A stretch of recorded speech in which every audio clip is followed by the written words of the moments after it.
All right, we're in the top of the ninth. Thomas, Wine, Amaro probably pinch hitting for Shantz. Lasher still on for Detroit. The pitch to Frank. Hit in the air to center. Mickey Stanley will make the play, and that's one down. Bobby Wine is 2 for 3 with a strikeout on his day.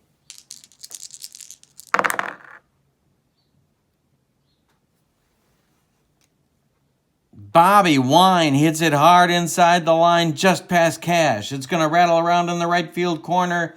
Dug out by Kaline, who throws it back in. But Bobby Wine's got his third hit of the day. And he's on with a double. Ruben Amaro is the last pinch hitter, last position player left for Mock. 261 on the season against right-handers. Lasher in a jam. Dobson back up in the bullpen. The pitch to Amaro. Hit on the ground to short. That's Tresh. He will throw to Cash for 2 outs. And now, Tony Taylor. Tony, 2 for 4. Wine takes his lead off second. There's 2 men out. The pitch.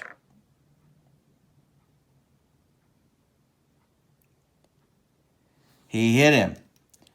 Lasher hits Taylor. He comes too far in with a pitch, and that is going to do it for Lasher. Mayo Smith wants Dobson, and he's going to get him. Pat Dobson coming on. Let's see what they want to do with the defense.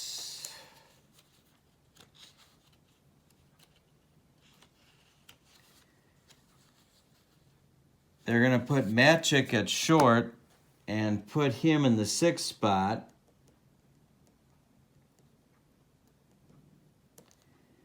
They're going to move Tresh to center field, and they're going to put Dobson in the 2 hole for Mickey Stanley, who will come out of the game.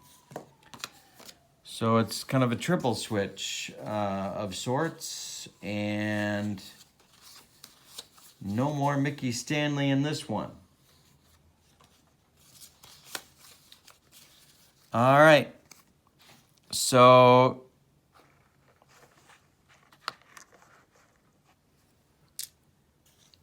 Johnny Callison with 2 on and 2 outs. It's Wine at second, Taylor at first, Callison at the plate, who's 0 for 2, 0 for 4 with a pair of strikeouts. Dobson to the belt, the pitch home. Hit in the air to left. Horton is back, but he will have room and will make the catch. That will retire the Phillies in the 9th. All right, so we go to the bottom of the 9th. We've decided nothing. It's 2-2 in Detroit. The Phillies will make one defensive change. Tony Taylor is coming out. Ruben Amaro will stay in the game at second base, and Ed Roebuck will be the new pitcher in the bottom of the 9th.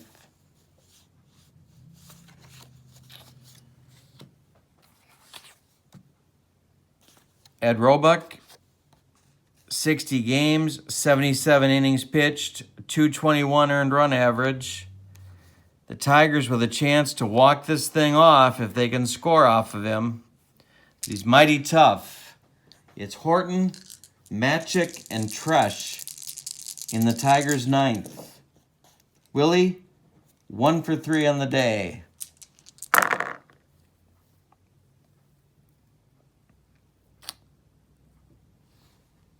Ground ball first base, Frank Thomas will flip to Roebuck covering, and that's 1 gone. And now it's Tommy Matchik. The shortstop came on last inning. Pitch from Roebuck. Hit in the air to center. This is Cookie Rojas, who will make the play. That's 2 gone. And now Tom Tresh, who's an 0 for 3 day with a pair of double plays.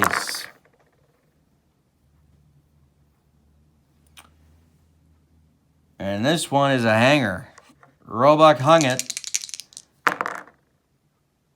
And it's deep. It's Cookie Rojas to the wall in right center, and it's off the wall. Tresh will make second with a double, and now it's Don Wirt due, and he will not bat. It's going to be Gates Brown coming out to hit for Wirt, the left-handed pinch hitting specialist of the Tigers. Only .213 against right-handers in 1969, but a .303 slugging average, which isn't much better. But he's the man, 0 for 3 for Wirt on the day, so they're pulling him for Gates Brown. Roebuck to the belt. Tresh takes his lead off second. The pitch from Roebuck.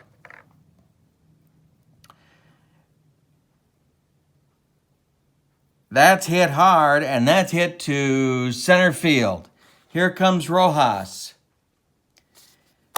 Tresh around third. The throw home from Rojas to Triandos is not in time. Tresh scores sliding. It's a walk-off winner for Gates Brown with a pinch hit single into 2 outs in the bottom of the 9th. Wow, the Tigers sweep the series, crush the souls of the 64 Phillies with a 0-3 opening series. Wow. Gene Mauch pulls out all the stops for the 64 Phillies and doesn't get the win. Let's give you the line score for the victorious series sweeping 1969 Tigers. 3 runs on 11 hits and no errors. The winning pitcher is Pat Dobson. He is 1-0. For the 64 Phillies, 2 runs on 8 hits and no errors. The loser, Ed Roebuck in relief. 69 Tigers still in first place with a perfect 3-0 record. The Phillies still in the cellar, 0-3, 15 games to go for both of these teams. Thank you so much for joining me. My name's Kurt Berglund. Please join me tomorrow for the 79 Brewers against the 77 Southside Hitmen White Sox. Appreciate your time. Please click like and subscribe to my channel. Have a great day. So long, everybody. From a warehouse down on the docks, this is Kurt Berglund with more Payoff Pitch Dream Season Baseball. Today, the 1964 Phillies at the 1969 Tigers. The series, this is Game 3. The series has not been a close one. The 69 Tigers have dominated the series. And we're heading into Game 3 with the 64 Phillies trying to avoid a sweep before it's time to move on in their travels to the next team on their schedule.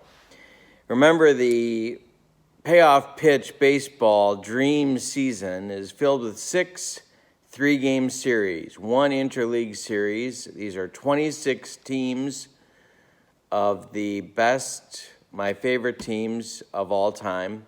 But they go from the 60s to, well, today. And so coming into this game, there are 16 games remaining on the schedule.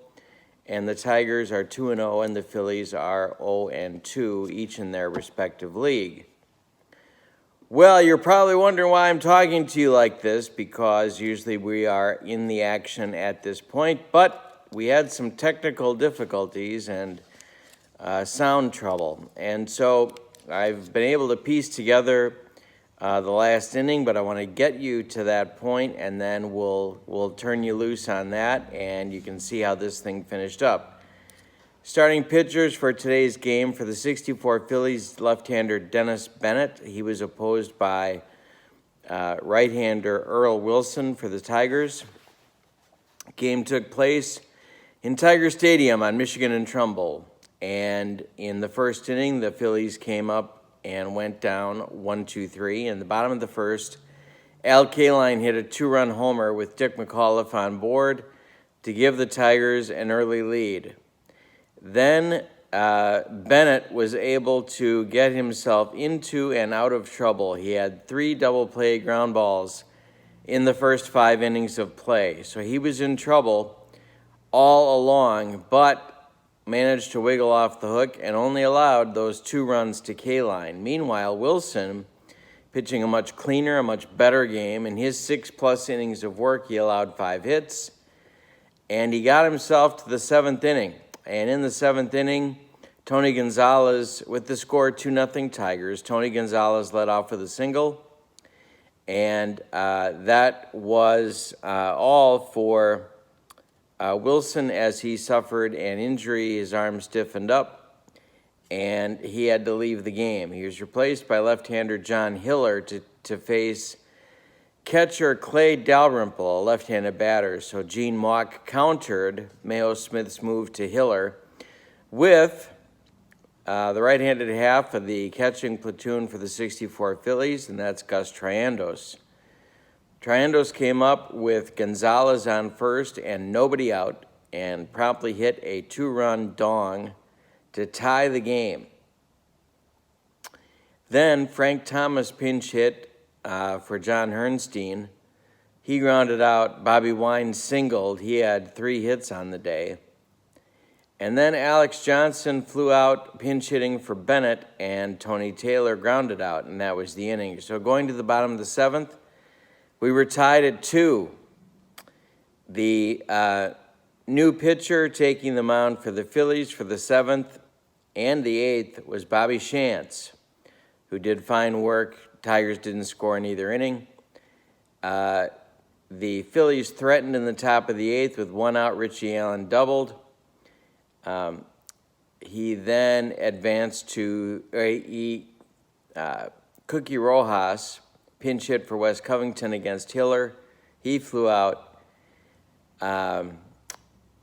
Ted Power was announced as the pinch hitter for Tony Gonzalez, but Hiller was pulled at that point, and Mayo Smith went to sidearmer Fred Lasher, and so Johnny Briggs was called upon by manager Gene Mauch to pinch hit for the pinch hitter Vic Power.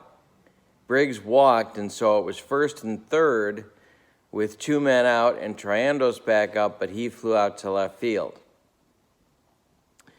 Bottom of the 8th was handled by Shantz without any difficulties. So we're going to take you now to the 9th inning. Here's the situation. Fred Lasher is still on the mound for the Tigers. He will face Frank Thomas, Bobby Wine, and Bobby Shantz is due as the 3rd hitter up in the inning.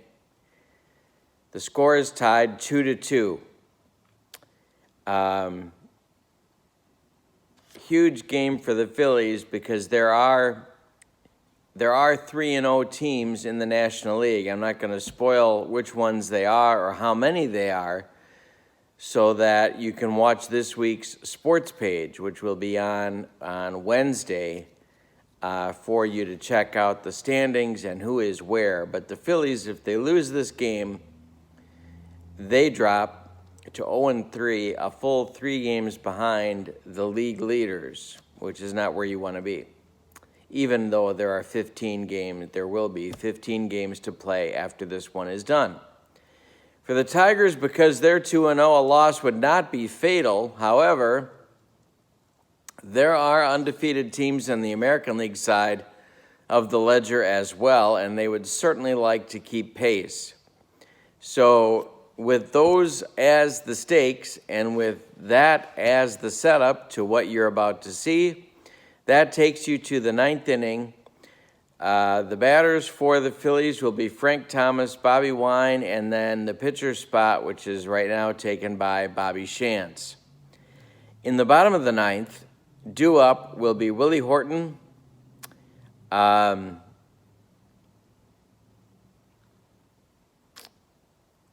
then Fred Lasher, the pitcher spot. He came in on a double switch, or actually Hiller did, and Lasher went in his spot. So Lasher is in the 6th spot in the order. due up second in the inning. Then Tom Tresh, who has hit into 2 double plays on the day, and then third baseman Don Wirt. Those would be the first 4 due up for the Tigers in the bottom of the 9th. And if it goes extras, it just rolls on. So that's where we're at. I apologize for the sound technical difficulties. Hope you enjoy the 9th inning. I know I did. And if there are any extra innings, I hope you enjoy those too. Yeah. So that means that tomorrow is Tuesday. And the game that you will see on Tuesday will be the 1979 Brewers at the 1977 White Sox. That game I have already recorded, and there are no technical difficulties on that one. It's also one you should not miss. Then on Wednesday will be the sports page, and then as it starts right now, we're going to start Game 4s on Thursday of this week, although that may be delayed a day to Friday. We'll see how that goes. But, so with no further ado, enjoy the Phillies at the Tigers for a lot at stake for both teams.